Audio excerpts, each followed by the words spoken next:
Hey guys, welcome back to my channel. इस episode की शुरुआत में हम देखते हैं जहाँ पे निकी के सारे फ्रेंड निकी को सपोर्ट कर रहे होते हैं और बोलते हैं कि हम तुम्हारे साथ हैं और तुम्हारे साथ जो जो हुआ है ना, हम उसका पूरा हिसाब लेंगे चुइनिन से।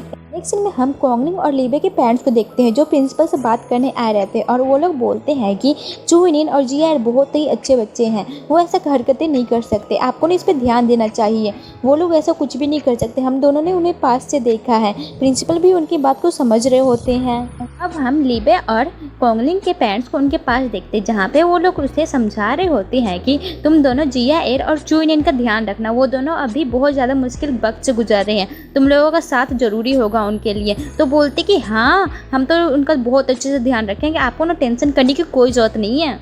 नेक्स्ट सीन में हम जिया एर की बेस्ट फ्रेंड को देखते हैं जहाँ पे उसे कोई वीडियो भेजा रहता है और उस वीडियो में हमारी जिया एर और चुइनिन का पूरा इनोसेंट होने का पूरा प्रूफ रहता है। और ये देख के तो हमारी जिया एर की बेस्ट फ्रेंड बहुत ज़्यादा चिल्लाती है। तभी सर सुनते हैं और उसके पास आते हैं और बोलते हैं कि क्या हो गया। तो बोलती है कि ये वीडियो आप देखो और उसे दे देती हैं। और टीचर भी ये देख के बहुत ज़्यादा हैरान रहते हैं। और उस वीडियो में था कि जब जिया एर और चुइनिन दोनों ही वॉशरूम से चले जाते हैं तो हमारी निकी वॉशरूम से निकलती है और फिर अपना मेकअप शेकअप करने लग जाती है जैसे कि किसी ने उसे पीटा हो। और ये वीडियो वो लड़के बना लेते हैं जो वॉशरूम के अंदर थी, वो उसे जिया एर की बेस्ट फ्रेंड को भेज देती है।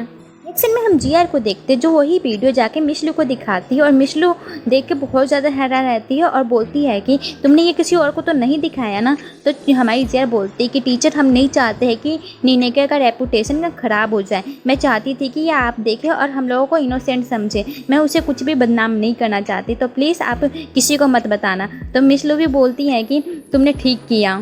सीन में हम कोंगलिंग को देखते हैं जो निकी से बात कर रहा होता है और पूछता है कि तुमने ये सब क्यों किया था। तो हमारी निकी बताती है कि मैं जब भी देखती थी चुइनिन हमेशा फर्स्ट आती थी और मैं जितनी भी कोशिश कर लेती लेकिन मैं उससे पीछे ही रहती थी और मुंह में मैं अपनी स्माइल लेके जाती थी और उसे हमेशा कॉन्ग्रेचुलेसन बोलना पड़ता था और ये सब मेरे से नहीं हो रहा था अब। और मैं एक बार हॉस्पिटल में गई थी जहाँ पे मुझे उसकी मॉम का रिपोर्ट मिला और उसका भी रिपोर्ट मिला जिसमें मुझे पता चला कि वो दोनों माँ बेटी नहीं है सगी। और मैंने ये सब जाके चुइनिन को बता दिया जिससे वो बहुत ज़्यादा ही शौक रह गई और मुझे कुछ भी नहीं बोल पाती थी और यही चीज़ लेके मैं उसे हमेशा टीज़ किया करती थी। और तो और मुझे उसका वेबो अकाउंट का पासवर्ड भी मिल गया जिससे मैं उसके वेबो अकाउंट पे फेक पोस्ट डाला करती थी। अब कोंगलिंग उसे बोलते हैं कि तुम्हें ये सब करके मिला क्या, तुम उसके साथ क्यों कर रही थी ऐसा। तो बोलती है कि क्योंकि मैं उससे जलती थी और वो हमेशा फर्स्ट आती थी, मैं हमेशा पीछे रहती थी, कोई भी ऐसा करेगा। नेक्स्ट सीन में हम मिशलू को देखते हैं जहाँ पे वो प्रिंसिपल को सारी बात बताती है और वो वीडियोस भी दिखा देती है। प्रिंसिपल ये देख के बहुत ज़्यादा शौक रहते हैं और बोलती हैं कि ये सब निकी ने किया है। देन हम निकी के डैड को देखते हैं जो चुइनिन की मदद से माफ़ी मांग रहे होते हैं और उन्हें बिग सिस कह के बुला रहे होते हैं। बोलते हैं कि मेरी बेटी की तरफ से मैं आपसे माफ़ी मांगता, आपको जितना हर्जाना चाहिए ना मैं दे सकता हूँ। तो वो बोलती है कि ये हर्जाने की बात नहीं है, आप निकी को इस बात पे बिल्कुल भी मत डांटना, उसने बहुत ज़्यादा गलत किया है लेकिन उसको समझने की कोशिश करना और उसे समझाना भी कि ऐसे काम दोबारा नहीं करते हैं। क्योंकि डैडी ये सब सुन के उन्हें हाँ हाँ कह रहे होते और बोलते हैं कि मैं उसको बिल्कुल भी नहीं डांटूंगा, आप चिंता मत करो, मैं उसे समझाऊंगा अच्छी तरह कि ऐसे काम नहीं करते। अब हम निकी के दोस्तों को देखते हैं जहाँ पे वो निकी के लिए बहुत ज़्यादा परेशान रहती है क्योंकि निकी मिल नहीं रही होती है कहीं और सबके सब उसे फ़ोन ट्राई करते हैं तभी भी वो लोग नहीं उठा रहे होते हैं। तभी वो लड़का आता है और बोलता है कि निकी मिली। तो वो बोलते हैं कि नहीं, बिल्कुल नहीं मिली। तो वो भी चला जाता है और सभी ढूंढने लग जाते हैं। तो लड़की पूछती है कि लड़का कौन है। तो बोलती मतलब किसकी दोस्त बोलती है कि ये निकी को लाइक करता है। अब सभी कोई निकी को ढूंढने में लग जाते हैं और सबके सब इधर उधर ढूंढ रहे होते हैं।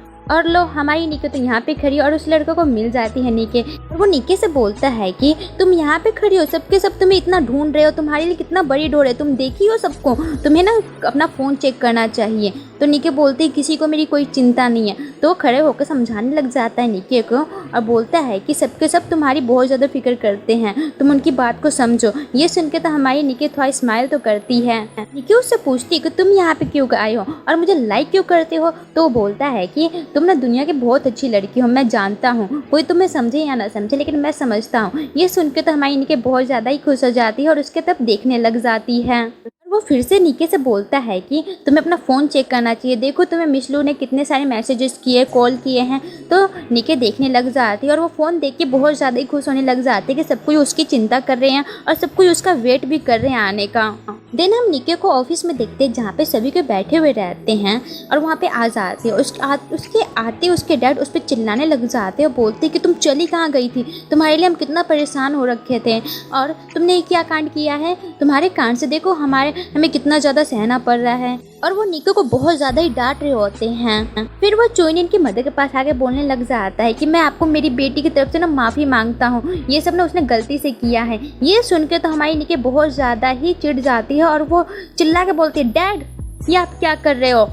उसके डैड उसके पास आके बोलते हैं तुम्हें किस चीज़ की कमी थी, तुम्हारे पास कपड़े थे, खाने थे, तुमने ये सब क्या किया है, हम लोग तो रिच है ना, मैं तुम्हारे लिए इतनी मेहनत करता लेकिन तुम मेरे लिए कर क्या रही हो, तुम्हें यहाँ पे पढ़ाई करना चाहिए था और ये तुम ये कांड क्या क्या कर रही हो। ये सुनकर तो हमारी निके बहुत ज़्यादा रोने लग जाती है और बोलती है कि मैंने कब बोला मुझे कपड़े चाहिए, पैसे चाहिए, मुझे आप चाहिए थे। हर हॉलीडे पे आप हमेशा बिजनेस ट्रिप पे रहते थे, कभी भी आप मेरे पास थे और कभी क्या कोई समझाने के लिए था मेरे पास। ये सुनकर तो उसके डैड बोलते कि ये सब मैं तुम्हारे लिए तो कर, तुम्हारे बेहतर फ्यूचर के लिए, मैं किसके लिए करूँगी ये सब। लेकिन उसके फादर उसकी बात कोई समझ नहीं पा रहे होते हैं तो निके वहाँ से चली जाती है। तो उसके डैड भी उसके पीछे पीछे जाते हैं और तो निके बोलते कि डैड मुझे कभी ये सब चाहिए ही नहीं था, मुझे आप चाहिए थे, आप कभी मेरे पास थे ही नहीं, मैं क्या करती। अपने डैड पे गुस्सा निकाल के वहाँ से चले जाते तो उसके पीछे कोंगलिंग आता है और बोलता है कि क्या तुम यहाँ से ट्रांसफ़र लेने वाली हो। तो निके बोलती है कि ना, मैं यहाँ से बिल्कुल भी ट्रांसफ़र नहीं लूँगी, मैं यहीं पे रहूँगी, देखना तुम क्या करते हो। तो कोंगलिंग बोलता है कि मैं तो खुश हूँ कि तुम यहाँ से ट्रांसफ़र नहीं ले रही हो, मैं तुम्हारे लिए बड़ी था कि तुम यहाँ से चली जाओगी, हम तुम्हें कुछ भी नहीं बोलेंगे, तुम यहीं पे रहना, हम तुम्हारा बहुत अच्छे से साथ देंगे। तो निके बोलती है कि तुम्हारी कोई ज़रूरत नहीं है मुझे, मैं खुद को अच्छे से संभाल सकती हूँ और मैं खुद का ख्याल भी रख सकती हूँ, मुझे किसी की कोई ज़रूरत नहीं है और मैं इसी स्कूल में रहने वाली हूँ, कहीं नहीं जाने वाली। तो कोंगलिंग बोलता है कि हम तो खुश है कि तुम उसी स्कूल में रहोगी, हम लोग बहुत ज़्यादा बड़े थे, तुम यहाँ से चली गई थी तो हमने तुम्हें कितना ढूंढा था। ये सब सुन के तो हमारी निके बहुत ज़्यादा ही खुश हो रही होती है अंदर से। अब हम नेक्स्ट डे का सीन देखते हैं जहाँ पे निके क्लास में जा रही होती लेकिन उसका हिम्मत नहीं कर रहा होता क्लास में जाने का। तभी वहाँ पर वही लड़का आता है और उसे बोलता है कि तुम्हें अंदर जाना चाहिए और ये सुन के हमारी निके भी मान जाती है और वो क्लास के अंदर जाती हैं और उसके सारे फ्रेंड्स उसे वापस देख के बहुत ज़्यादा खुश होते हैं और निके को बोलते हैं कि हम तुम्हारे लिए कितना ज़्यादा बड़े थे, अच्छा हुआ कि तुम वापस आ गए, अच्छा ये मामला कैसे सॉल्व हुआ, क्या तुमने क्या किया। तो निके अपना सच बताने ही जा रही होती है। तभी हमारी चुइनिन खड़ी हो जाती है और सभी से बोलती है कि मामला शांत हो गया है ना। चुइनिन सबको समझा ही रही होती है लेकिन तभी कोई नहीं मानता और बोलता है कि तुमने प्राइवेट में मामला शांत किया है ना, तुमने ही कुछ किया होगा, वैसे तुमने ये मैटर को सॉल्व कैसे किया, क्या किया है निके के साथ, तुम भी बताओ, हमें भी तो पता चलेगा कैसे ये मैटर को सॉल्व किया है तुम लोगों ने। तो हमारी चुइनिन बोलती है कि इससे कोई लेना देना मत रखो, हम लोग बोल रहे हैं ना कि ये मामला शांत हो गया। तभी वहाँ पे कोंगलिंग आता है, बोलता है कि उनके पेरेंट्स और टीचर्स ने सारे मैटर को सॉल्व कर दिया है तो तुम लोग ये सब ऐसे बातें मत करो। तो सबके सब अपने सीट पे बैठ जाते हैं। नेक्स्ट सीन में हम सैंगलोंग को देखते हैं जहाँ पे सैंगलोंग बोलता है कि मेरा सेल लोन अच्छा नहीं चल रहा है, मुझे सुसाइड कर लेना चाहिए। और वो पुल के सामने खड़ा हो जाता है और उसे बचाने के लिए कोई भी सामने नहीं आता तो खुद ही वापस से नीचे उतरने लग जाता है और बोलते कि मेरा ना सैलून नहीं चल रहा, मैं क्या करूँ, अगर यहाँ पे जीआर होती तो मेरा सैलून बहुत ही अच्छे से चल रहा होता, क्या हो गया। तभी हमारी जीआर की बेस्ट फ्रेंड के पास मैसेज आता है कि जीआर उन लोगों से मिलने के लिए आ रही है और साथ में चुइनिन भी आ रही है। ये देख के तो सबके सब खुश हो जाते हैं। नेक्स्ट में हम सभी को एक साथ देखते हैं जहाँ पे जीआर के फ्रेंड्स भी होती है और जीआर और फिर लीबे कोंगलिंग सबके सब होते हैं और वहाँ पे हमारी जीआर लीबे को इंट्रोड्यूस करवाती है सबसे और चुइनिन कोंगलिंग के बारे में बताती है और बोलती है कि ये मेरा क्लासमेट है। तो उसके फ्रेंड उसे टीज करने लग जाते हैं, क्लासमेट ही है ना सिर्फ, तो बोलती है हाँ क्लासमेट है मेरा। नेक्स्ट में हम सभी को पुलिस स्टेशन में देखते हैं जहाँ पे चुइनिन का पता लगाने के लिए कि उसके साथ उस दिन हुआ क्या था, सबके सब कैमरा चेक करने आए थे जहाँ पे वो दो आदमी को देखते हैं जो चुइनिन के पीछे जा रहे होते हैं और वापिस उसी रास्ते से भाग रहे होते हैं। तो उन लोगों का शक जाता है उन दोनों लड़कों के ऊपर कि वो रॉबरी तो करके नहीं जा रहे ना चुइनिन का। तो वो लोग उसका चेहरा देखने की कोशिश करते हैं लेकिन देख नहीं पाते हैं और फिर उसी रास्ते पे हमारी जीआर भी जा रही होती है। दोनों को दोनों वापस में टकराते हैं जब चुइनिन और जीआर साथ में जा रहे होते हैं। तो हमारी जीआर के ऊपर सभी का शक चला जाता है। तो चुइनिन बोलते हैं कि मुझे अपनी बहन के ऊपर बहुत ज़्यादा बिलीव है तो इस पर शक मत करो, मैं नहीं कर सकती। लेकिन पुलिस वाला बहुत ज़्यादा शक कर रहा होता है और यहीं पे हमारी इस एपिसोड की एंडिंग होती है। Thank you for watching and don't forget to subscribe my channel. So bye bye, मिलते हैं अगले वीडियो में।